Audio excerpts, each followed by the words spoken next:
Hey everybody, it's Christina of Crafty Paws. I wanted to share the tag that I made with my latest free digi. She's called Steampunk Scarlett and I released her last night, but I didn't have a chance to do the project that I wanted to with her until today. So this is the tag that I made and it's for a special friend here in crafty YouTube land. And I'm not going to mention who it is so that that person can be surprised when they receive it. Anyway, I colored her up and paper pieced her. The paper that I used is from the Everyday Tango My Mind's Eye paper stack. And the colors that I used, I have listed in my blog post where I share this digi. And the tag I actually made using some packaging, chipboard, lightweight chipboard from packaging.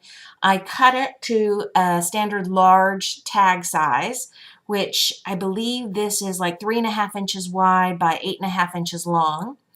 And I layered some Bohemian Bazaar Graphic 45 paper in the back, a different pattern paper from the same My Mind's Eye Everyday Tango sheet. I distressed the edges of the inner sheet and I inked the edges of the outside as well as this inside layered pattern paper. The colors that I used for distressing was Tim Holtz Forest Moss. That's the greenish color that I used here. And it was interesting, when I tore the paper along the edge, it looks almost like black soot, but that's all the forest moss color actually. And then along the edge, outside edge, I used the same forest moss. Then I took one of these craft doilies that was gifted to me by Daphne, who's DDspaperworks here on YouTube, and I distressed the edges of that as well. That distressing, I used walnut stain, and I just cut one doily up and put a little bit of it here and a little bit of it here. And I really liked how that kind of background came out. Oh, the other thing that I did, which I've never done before, but I've seen other people do, and I love the effect. I really love this Graphic 45 paper, and I wanted to show a little bit more of it. So I tore a little bit of this, and I curled the edge, and I distressed the back side of this too. And you'll see there, it looks like it's more of that same pattern paper, but actually this is a single-sided pattern paper. It's not double-sided. So I actually took a little snippet, a scrap of, I think it's this paper, which is the paper that I used for the paper piecing, and put that on the back. And I think that came out really well. And I really took my time to roll it properly so it didn't get like hard crease lines. And then I just went to town embellishing. To put on my metal pieces, I used E6000 because that works really well for metal. I used this lock plate, I guess, which I had picked up at Tuesday morning in a little pack. I think it's like 7 gypsies or something, and I got it on clearance there. These really cute metal gears I had gotten from Alice, who's Kintri here on YouTube.